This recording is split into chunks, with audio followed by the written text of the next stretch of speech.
Before we get into today's video, please quickly check to see if you're subscribed. It's totally free and allows you to never miss one of our stories. Star-wide war against the Mandarin had stayed where it had begun, in the stars. Humans left Earth on their many ships, the war wave crashing against the Mandarin like a cargo truck running through an ice cream shop, and the battle was contained as best as it could be. This kept the war far away on other planets, the other races of the stars battling alongside the humans against this common enemy. Earth was considered by many the safest place any race of the stars could be. The orbital stations around the moon, the many star docks with their ships floating above the big blue and white pearl, artillery intercession rings constantly rotating around it. Earth was the stronghold of humanity's might. On the planet below, they even trained the citizens of the Cinderal Confederation, forging them into something stronger, better, deadlier than what could be achieved back on their home worlds. The air, sun, minerals, food, gravity, and Earth itself reshaped these odd peoples into something only humans could truly appreciate. The Mandarin figured that out as well. The problem wasn't just the humans. It was the damnable death world they came from. They had assaulted and invaded dozens of other planets, and their game plan was the same as it always was. They would land in number, quickly take over the orbital defense systems of the planet, overrun what little military there was, and that was that. Earth would fall, as all the others have. Miss Rimmicky had just sat down after a long time working on her standing desk. Sitting down as often as she did was not good for her, let alone anyone, and Caden had gotten her a desk that instead allowed her to stand as she worked. Miss Rimmicky was a Zumra, a four-eyed draconic race that hailed from a planet that was not particularly happy with humans at the current moment. The Zumra were lauded for their beauty and attractive features, and were renowned for their fantastical appearance, all the way from their long head fronds to their strong, dragon-like feet. Miss Rimmicky, like other Zumra, liked humans nearly as much as they liked them, and had been a part of the first group of defectors to ignore the demands of their leadership. Now she taught other star citizens about human culture, as well as co-head a pro-human political movement that currently operated in the shadows.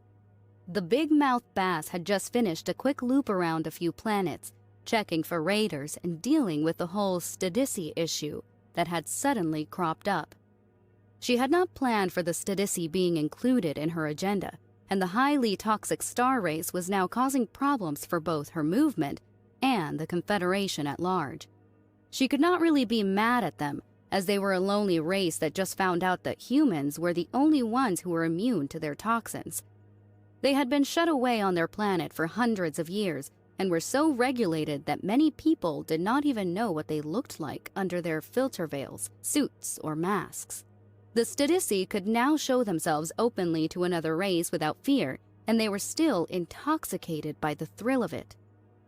Miss Rimmicky had been busy all morning reading reports from her spies on the big-mouthed bass, and thankfully there had been no fatalities.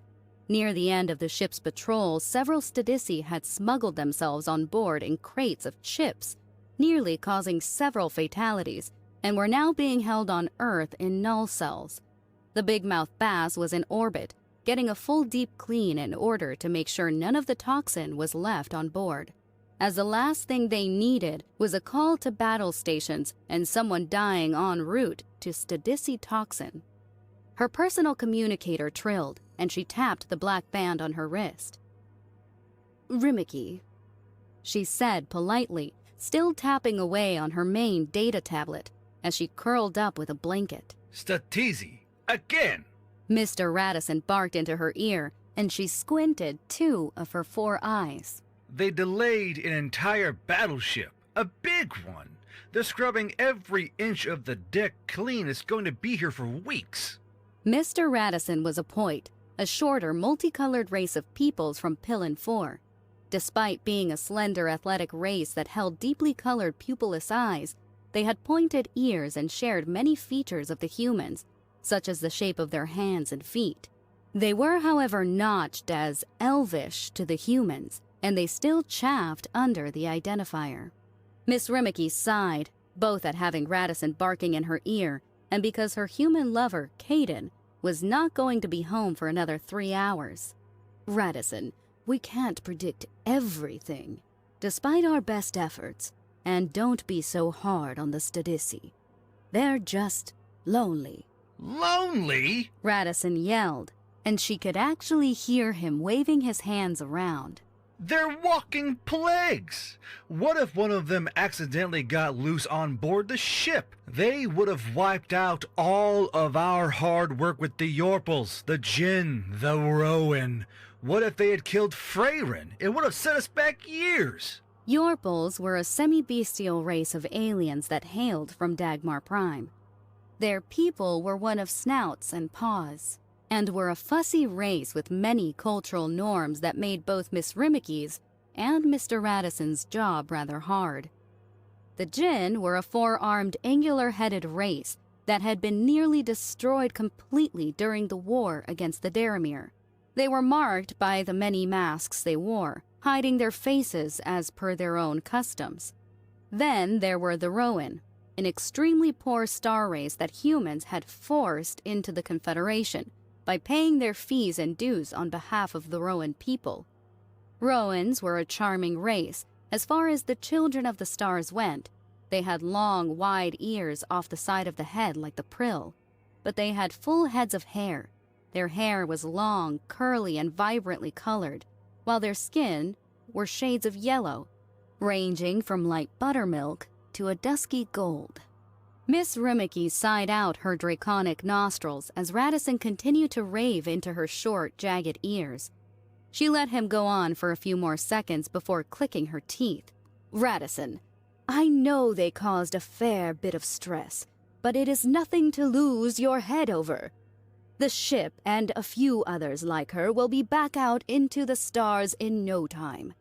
Besides, the human war wave is doing well at pushing the Mandarin back towards the first planets they took. All is going to be well. What? Mr. Radisson's voice came back, though it was hissed and a little garbled. Hot, you, eh? Radisson, Rimmicky asked, giving her wrist a shake. Can you hear me? Here, you... Came back through the earpiece, and Miss Rimmicky plucked it from her ear, giving it a shake. What is going on with this thing? She rumbled at it, even though it looked perfectly fine. Her fronds twitched out as an alert split across her data tablet, the sound so loud it vibrated aggressively in her hand. Miss Rimmicky's blood ran cold as she saw the words play across the screen. Anomaly detected. Seek shelter now. The attack had been sudden, and Freyrin had been staring at it the entire time it happened. She could see herself in the window reflection, pink eyes staring in horror, as a void crackled to life out in the dead expanse of space. Black lightning edged in white broke the calm, flashing brilliantly and even shedding light onto her mustard yellow fur. Ships. Thousands of ships poured from the rift, Mandarin cutters, world breakers. It seemed every ship they had came flooding out of that rip in reality, glittering with their window lights and cannons already flashing to life. Freyrin had never seen such a sight before, let alone gotten to see the orbital defensive rings come to life. Human Quasimodo Mark III hullbreaker cannons swiveled around, even the ones of the station she was docked at, and started firing, shattering the void with their revolving munitions. It was like someone had kicked an earthen beehive, thousands of human, Yorpal, Rowan, and Point ships jerking to life and spinning around to face the sudden appearance of their enemy. She watched the fourth Worldbreaker battleship pull itself out of the void like a hungry creature, scenting prey, when the entire deck began to rattle with alarms. Battle stations! All crew to battle stations! The call came out over the ship's comms, breaking Freyrin from the sight of fighter swarms pouring out of more hangars than she could count. Undocking in 10 minutes! Freyrin! Himmel screamed, skittering down the hallway. We need to suit up! Freren spun around. For what? All the damn pods are in decon. Well, we gotta do something! Come on! Himmel screamed as the World Breakers began launching their raiding barges, the long prowed assault landers screaming with all their speed towards the surface of Earth. Others peeled away, their noses glowing red as they prepared their boarding prows. Freren ran after Himmel, soon joined by Zetrin, a cobra-headed Carlagan who still held a bag of pet supplies for his ferret in his clawed hands. What's going on? Zetrin hissed out as he started running with them. Where did all these damn ships come from? Freren shook her head as they ran around the corner towards the barracks and armory, filtering in with the hundreds of other infantry who were scrambling to get war ready. I have no idea! How did the Mandarin even get this far across the fucking Confederation? Freren, Himmel, and Zetrin ran into the heavy assault drop trooper armory, crawling into their underlayer suits and carapaces of heavy armor. Yorpals, Jin, Poit, Rowan, and Carlagans, under similar job descriptions, were doing the same, though they looked as unsure as the rest of the infantry. Corporal, how are we even going to get down there? A female Poit cried out, jamming her helmet on over her vibrant teal hair. We don't have any pods! Freren slammed her helmet over her own head, her ears tilting back into place via muscle memory, and she keyed up Sergeant Mackey. Sergeant, how the fuck are we getting down to the surface? Working on it. Sergeant Mackey yelled into her ears, and she looked over, seeing him, a staff sergeant, and a lieutenant working furiously over a comms relay, its many screens glittering with a multitude of tracking dots. There's a delivery of birds I'm trying to get over here to take us down. It's our only option at this point, and they are unlocking from their transport carriers. All hands, Marines to the starboard level decks. Prepare to repel boarders. Freren looked around at everyone else as she tapped into a camera feed, the Marines hauling ass across their own armory barracks. The Marines on board wore flash gear, an odd mix of heavy upper armor and lighter skid armor, designed to protect against shipborne munitions punching through and throwing shrapnel around. Their armor was always black, white, and trimmed with gold, a nod to the ancient dress uniform they still wore to this day. We need to go over there and help them, Himmel said into Freren's ear as he racked his XC-1 Lancer rifle. We can't just wait here. Freren reached over and grabbed his olive drab shoulder armor. The Marines can handle themselves. They have their job, we have ours. Sergeant, any word?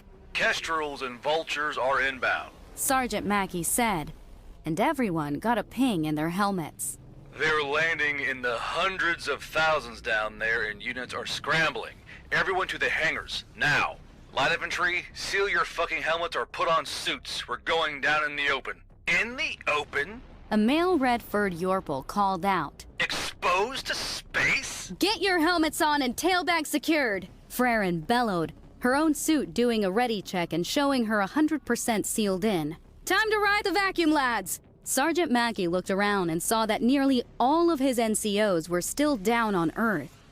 Why else wouldn't they be? They were on open leave. He turned around in a circle, the T-visor to his helmet searching. Then, it fell on Freren, standing there amongst the Yorpal and Poit that were getting their own helmets on. He stared at Freren for a long time, and Freren stared at him back, her tail wagging briefly from nerves around the suit seal. Humans were dead clever with their suits. Not even furred tails could break their void seals when a limb bag was put in place and the fabric shrunk down around it. Sergeant Mackey stood stock still for 3 more heartbeats, then spun around. LT. Their lieutenant turned, his gold-rimmed T-visor looking at Sergeant Mackey. Then, they both looked over to Freren. It's time, sir. We have no choice now. We're going to be doing the riskiest maneuver known to the Drop Corps, and I need NCOs. Sergeant Mackey said. Boss lady will understand. Let's hope she doesn't fry our brains for this, Staff Sergeant. The lieutenant said, then nodded to Mackey as he quickly pulled a data slate off of his armor and rapidly typed into it. Words began to trickle across Freren's visor screen, and she stared at them wide-eyed. Corporal Freren Battlefield Promotion, Section 12, Article 91 of UAS Infantry Battlefield Promotion Protocols. Sergeant Freren is now on deck. Iron and steel. Freren's stomach fluttered as more information gathered on her screen. Several Yorpal, Poit, and Carlaken had just been promoted to corporals, and Freren now led a small troop of multiple fire teams, a mix of all races, including humans. Oh shit! Freren breathed out as her communications were upgraded on the spot. Birds are here. Let's go. Staff Sergeant Mackey called out, pushing Freren forwards. Go, go, go. Get ready for the release. Showing green on all present personnel seals in the drop bay. Emergency purge in progress. Going amber on all hangar doors. The Dogmaster called out into all their helmets, and Freren could hear the report of rifles and pistols in the background. Were they trying to assault the damn control center of the ship? The hangars became deeply chilly as the air was sucked into the ship. Then the hangar doors opened out into the void. Their boots were still lightly magnetic, which aided in walking a little bit. And they all moved towards the now rapidly landing Kestrel and Vulture aircraft. Vultures were far larger than Kestrels, designed for landing a bulk amount of troops, while their area defense weapons mounted along the hull laid down suppressive fire. They had double the engines of the smaller Kestrels and had 4 pilots instead of 2. Despite being so large, they still had some semblance of agility. The same way a whale does to a dolphin, maybe. Link into the passenger oxygen supply. There are swivel tubes along the overhead. A pilot called out to them as Freren and her platoon scrambled on board the nearest Vulture. Dozens of the crafts were now landing, filling the huge hangar like a fussy cloister of birds. Freren reached up and sunk the head of a tube into the connection slot on her helmet. Her helmet's emergency oxygen reset and showed her green to breathe. She got down behind the dual-mounted door guns on the Vulture, a pair of rugged-looking M2s with their usual barrels and brakes. That's when she noticed how loud her breathing was. She had first thought it was the engines of the Vulture, but she was in space now. Her breathing was so loud amongst the quiet that it was the only thing reaching her ears. The sudden, crushing acknowledgement of the silence made her brain panic, the lack of noise nearly claustrophobic. They all braced themselves as the Vulture spun around, its 4 engine clusters tilting and swiveling for the right angle. Then it dipped its pointed nose out towards the chaos of space. When they cleared the door and immediately hooked around towards Earth, Freren stared wide-eyed past the gun mount. The glittering manic flashes of cannons, of fighters dancing to the death within the ebbing dark of space, glowing blue with the light of Earth. It was breathtaking. It was as if the human god of death was painting with a brush of watercolors out onto the black canvas of space. Bright blooms of ships exploding into yellows and whites, drives combusting into streaks of green and blue, the flicker of Mandarin munitions with their many purples and oranges, and the flashes of white from the Quasimodo Mark III cannons battering Mandarin ships to piles of meat-filled scrap. All those colors, all that movement, yet no sound. All she could hear was the rush of her own breathing, the rustle of her uniform, the strain of her muscles. As she held herself in place, destroyers were peeling away from the station even now, their guns swiveling and erupting to life as they took on Mandarin assault corvettes at near point-blank ranges, their guns throwing shadows across the armored hulls. Swallow-winged Boeing IZ-10 bombers cruised over the hulls of Mandarin gunboats, dropping payloads that ripped armor away like the shells of a tasty meal. Battleships and heavy cruisers faced each other like packs of stubborn beasts, pummeling each other at ranges so close the captains could likely lean out and give each other the finger. Yorpal, Poit, and other ships of the Confederation ducked and dove through the human war vessels, taking shots where they could and doing their damnedest to avoid getting hit. A Jin Lancer powered on its ramming shields, the tip of the spear-like ship glowing yellow as it punched through a Mandarin corvette, splitting the arrogant ship in two like human sea battles of old. It was madness. Sergeant, guns up. The pilot called out to her. We have fighters inbound. Point defense turrets are active. Copy, Freren said, moving soundlessly as she swiveled the 2-gear M2 heavy machine guns. Private Shasti, Trimble, Arcus, get your MGs over here. Everyone else, hang on. The male blue Yorpal stood beside Freren, hefting his XC-1MG up as the control arm whirred noiselessly within the void. Freren pulled back on the charging handles of the M2s, only the vibration felt in her hands marking their passing. Oh, to be a void gunner, sitting on the edge of oblivion with my barrel to the stars. Shasti murmured to himself, while all around them, the other Yorpals took cover as Trimble and Arcus took up their own positions along the open flank of the Vulture. Trimble, a point, was shaking, his muscles quivering as he watched a large flock of Mandarin fighters make a mad dash away from human and Jinn fighters who quickly took up pursuit. Arcus, a massive female Jinn with a mask carved like a grinning earthen bear, stood ready and firm, already tracking her own target. Watching the forms of the fighters twirl and dive soundlessly through streams of mute tracer rounds was terrifying. Worse so due to Freren only being able to hear her hammering heart and rushed breathing.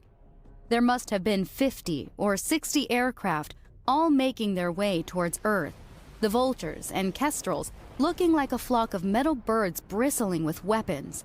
The point defenses on all the Vultures opened up, so Freren did the same. The bright, silent cones of light spat out by the gunners next to her were nearly blinding, and her T-visor dimmed slightly to compensate. She herself held down the trigger on the weapon system, the M2s thundering and thudding soundlessly toward the fighters. Freren heard nothing, only feeling the recoil of the M2s shaking her arms and the frame of the Vulture. The spent brass floated and tumbled around her, as if they were in slow motion, cartwheeling past her shoulders or out into the open void.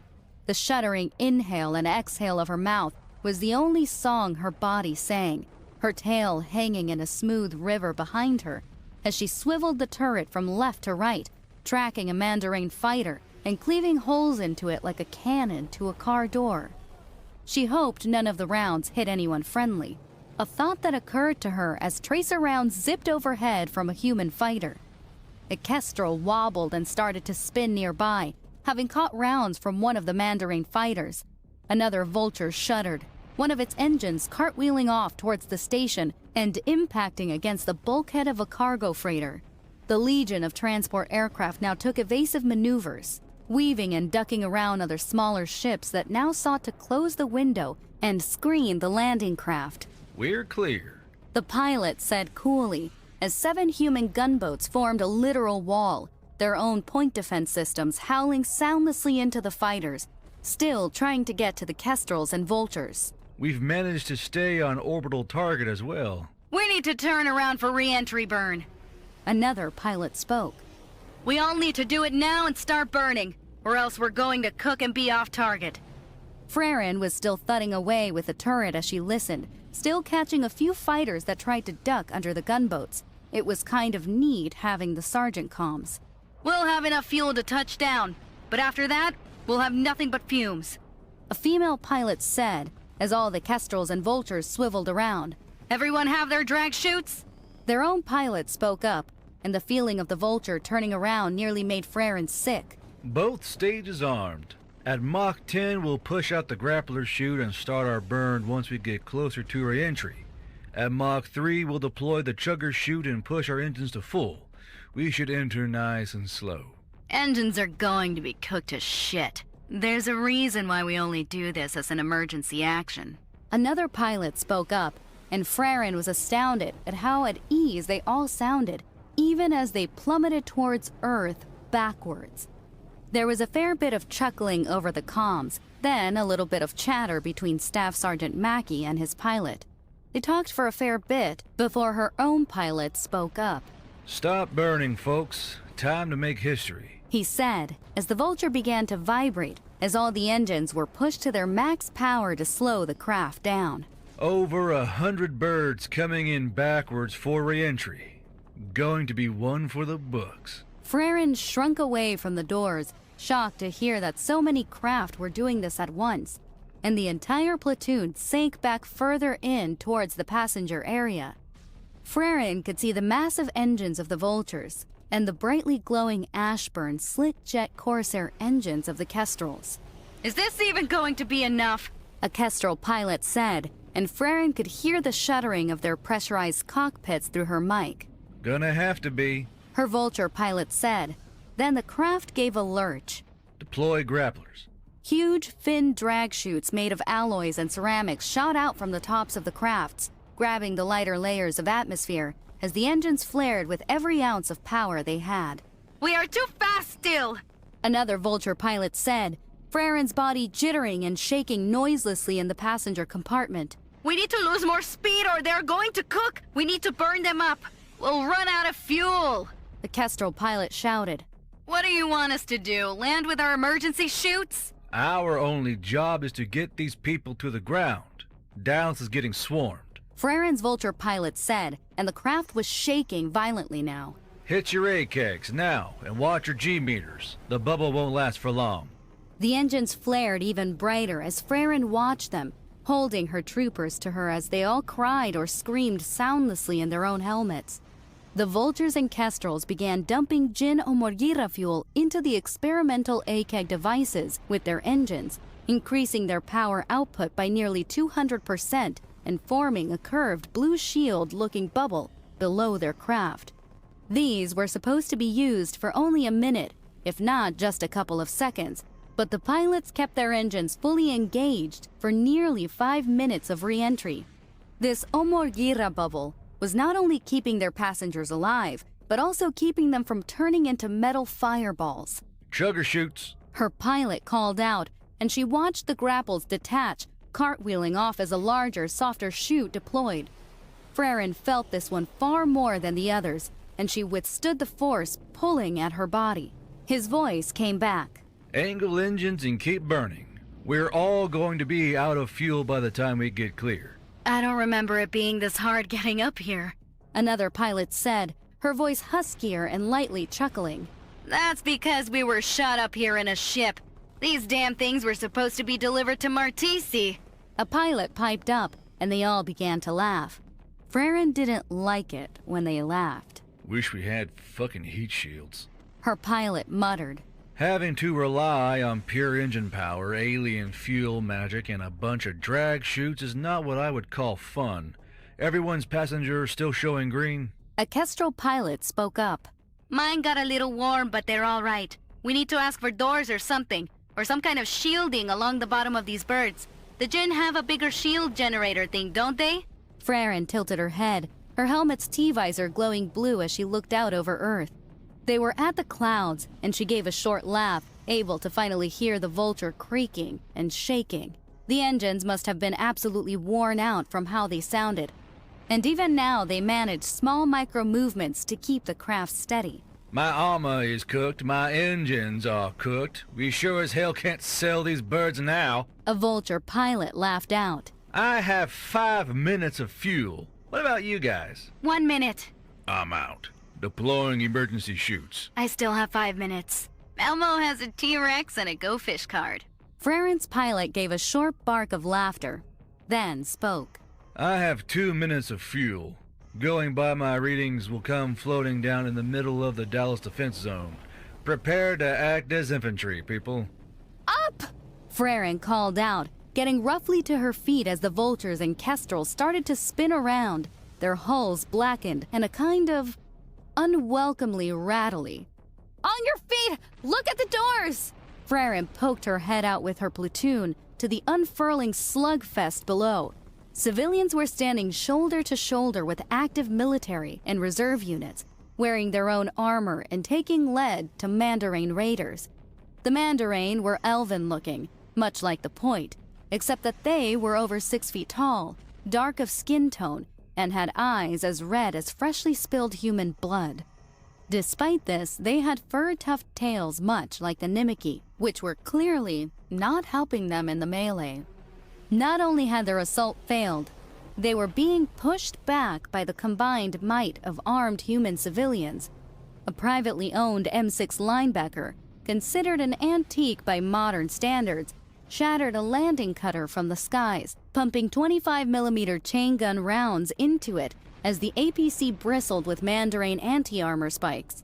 An M1126 Stryker infantry carrier vehicle, painted up as the mascot for what was clearly a college sorority, was deploying a small squad of blonde-headed female humans into the fray, all of them wearing matching plate carriers. "Eyes on!"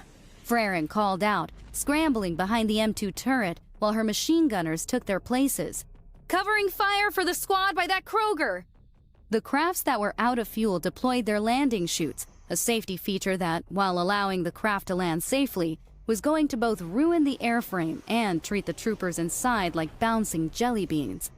Her own pilots were desperately operating the engines, both slowing them down for landing and trying to get it to fit in the parking lot below them. The Vulture wobbled, creaked, groaned, and shuddered like a drunken goose trying to walk through a ball pit. And Freren's stomach was deeply not a fan of the movements. Freren brought the M2s to life again, this time able to enjoy the vengeful thunder of their barrels as she traced it along the cover of the Mandarin, chewing apart concrete and cars alike. The booming roar of the XC-1MGs next to her would have been deafening if it wasn't for her helmet, but the long streams of munitions ripped through the charging Mandarin like they were made of paper. The Vulture came down at a sluggish angle, smashing onto 3 large trucks and a delivery van with a knee-quaking buckle of the airframe. Freren and nearly half of her platoon were thrown from the craft as it twisted, but they were on their feet before the engines could gutter out their last little cough of flame. The pilots came rolling out of their cockpits, wheeling submachine guns, as the rest of her platoon came fanning out from the craft, XC-1 Lancer rifles ripping a heavy toll amongst the now retreating Mandarin. Freren ran up to an odd-looking human wearing a cowboy hat, spurred boots, and a rather elaborate plate carrier that held a radio he was angrily yelling into. She grabbed him by the shoulder strap and pulled the giant of a man down towards her. "What are we looking at?" 4 brigades are attempting to hold an LZ. He shouted, bending further down to Freren as he was quite a few inches taller. Militia are holding a ring, but we need proper forces. They keep getting landers in and we are at a deadlock. "They're coming!" Freren yelled, then pointed up. The man looked up and saw waves of vultures and kestrels floating down on their emergency chutes, while one kestrel landed on top of a Buc-ee's, bowling over their animal mascot and slamming through the roof of the rest station. What the fuck? He said in alarm as another vulture smashed down onto a dairy trailer, causing an explosion of milk that showered over multiple squads of militia and light infantry regulars. The vulture gave a groan and slammed nose first into the ground, light infantry spilling out of it like a poked nest of spiders. "Long story," Freren said, then pointed towards a barricade. "Get your men over there and follow us in. Make sure nothing gets behind us." You got it, Warhound. The man said cheekily, then took off at a jingling run. Freren stood there, smiling as she watched him go, then waved her hand. "All right, we got a fight to win and Mandarin to kill. Let's go!" The Mandarin were used to assaulting other planets. Civilians ran, military fought, sacrifices were taken, victory was had. The humans proved difficult and formidable opponents to be sure, but their planet was like any other, and their war wave was still fighting them in Mandarin-held space. This, to the Mandarin, meant their planet was lightly guarded, and its location was divined by their many priests via the sacrifice of thousands of prisoners. With its location found via their odd, sorcerous means, they launched a lightning assault to take the world. But there was one thing they did not know. Earth had a shitload of guns. Indeed, the Mandarin did not know that. In the unified American states especially, gun ownership was at the peak of popularity. Some civilians even bought proper combat armor and combat-ready weapons just in case. And the after-combat smug was so thick it could have been spread on lava rocks. While the Mandarin had more success in some areas of the European coalition, they hit dead-end roadblocks in the UAS, even more so now that Canada and South America had joined in. The surviving Mandarin would, frankly, see Africa and Australia as nightmare fuel for decades to come. Despite their early success in their landings, they knew it was going to be a hard fight in the skies. They had assumed their forces could take the ground, and in thus take control of the ground-based orbital defense arrays. But that proved far harder than they had believed. Texas, Oklahoma, Kansas, Arkansas, Arizona, Florida, and Montana proved to be mass graves for the Mandarin who landed there in force. The local populations, armed to the gills and having to suppress their now fully erect, gender-specific murder boners, slammed into the Mandarin from every direction. Every house, every gas station, every shopping mall turned into a suddenly bristling hive of warriors that poured in from every direction. The death toll was high on both sides, but the Mandarin took the lion's share of deaths. Over 700 million combat-capable Mandarin had made successful landfall on Earth. Only 7 million managed to escape after 3 days of constant, brutal combat actions, another further million taken as prisoners of war. The death toll was so steep for the shocked Mandarin that it crippled an entire combat wing of their empire, including the loss of over 50% of their war fleet and hundreds of noble houses who sought to gain bragging rights for conquering Earth. As the Mandarin fled back through their odd portals with the remnants of their combat group, Earth smoked for weeks on end. Wreckage of combat ships floated aimlessly around Earth or made landfall, hurtling through the atmosphere in balls of flame. Cities, towns, they all trailed tendrils of black smoke for days as the dead were tallied and the fallen were buried. The dead Mandarin were so numerous that they could not dig holes fast enough, so instead, the humans resorted to mass graves. They covered the once invaders with the soil of the planet that they had failed to even get a foothold on, their legacy swallowed to be broken down into nutrients to feed the land itself. The death toll of humanity was still high, and the Mandarin had left their mark. Hundreds of millions of civilians had died, hundreds of thousands of military personnel slain during combat. But the humans licked their thumbs and still marked the page in history as a crushing victory. The Jinn, Rowan, Poit, Opticans, and Carlakans arrived in force to relieve the humans, but were shocked to find the humans merely licking their wounds. They did not arrive to a planet under siege, but a tomb world for Mandarin pride. Despite arriving to not find an enemy, the citizens of the stars took to providing medical aid for the billions of wounded, engineers set to the task of repairing ships, and food supplies poured in from all planets that could manage it. The Nimiki, a two-toed, long-footed race of the stars, known for their long horizontal ears, fully colored eyes with light-colored pupils, and their odd tails that were long, agile, and adorned at the end with a furred tuft, also arrived as quickly as they could. They brought with them enough food to feed Earth 3 times over, as it was all they could do in relation to the war effort. The humans had taken care of these planets and their people for years now, bleeding for them all across the dark void of space. Humans may have been the butcherers of the stars, but they were their butcherers, and they came without being bidden. Other rogue Yorpal and Zumra came as well, but the lack of attention from the Yorpal and Zumra proper did not go unnoticed. A celebration was had when the big-mouth bass relit its engines, having played host to a battle as fierce as that down on Earth, and it hauled itself back to the rather busy repair docks under its own power. Weeks later, Freren kissed Ramira on the forehead, the two of them sitting at a table and enjoying a slice of cheesecake together. "You stupid girl," Freren laughed, looking down at Ramira's many bandages. "You just had to join in on the fight, didn't you?" Ramira shrugged as she stabbed at her cheesecake. "I couldn't just let them kill me, you know.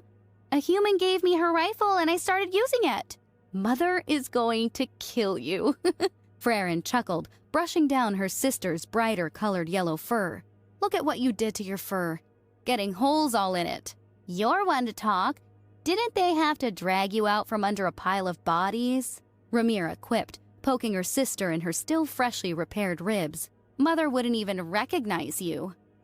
Freren giggled, then let out a sad sigh. "I can't believe our people didn't come." "Yeah, Ramirez said, her tail giving a sad wag.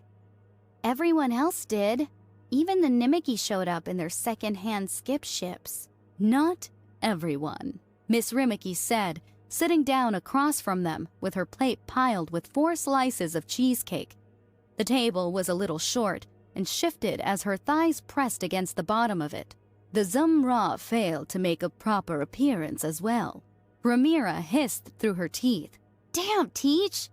What happened to you? Miss Rimiki poked at her bandages, the damage having been hard to heal due to how tough her skin and scales were. Just a little shrapnel damage is all. Frerin, congratulations on your promotion, by the way. Ha! Thanks. Frerin mused, waving her hand. Honestly, it's more work than I would like. I have to manage a whole bunch of whiny Yorple now. I see, Miss Rimiki said with a soft smile. Then she leaned forward, resting on her elbows. I heard that even more Yorple are coming here for training. Are you ready? Frerin sighed, stabbed a hunk of her cheesecake, and forked it into her mouth as she spoke around it. Since when have people asked me if I'm ever ready for this bullshit? Kaden, wrapped in as many bandages as Miss Rimiki, gave her surprised face a kiss on the cheek, then sat down next to her. Come on now, it's the most fun. Tinto knew you were messing around with a human! Ramirez suddenly screamed, pointing at Kaden as she jumped to her feet, causing both Frerin, Kaden, and Miss Rimiki to startle. She is going to flip! Tinto! The black-furred Yorple looked over her shoulder lazily as she waited in line. Then her eyes went wide, pointing at Kaden and shouting across the restaurant. I knew it! I asked you to wait in the car, Miss Rimiki said with an aggravated tilt of her head towards her human lover. Kaden blew a raspberry. Wait in the car outside a cheesecake place so you can visit with your students? Hello? This place is full of cheesecake and I'm full of painkillers. Let's feast. I hope you enjoyed that story. Click right here to watch another video with the same characters.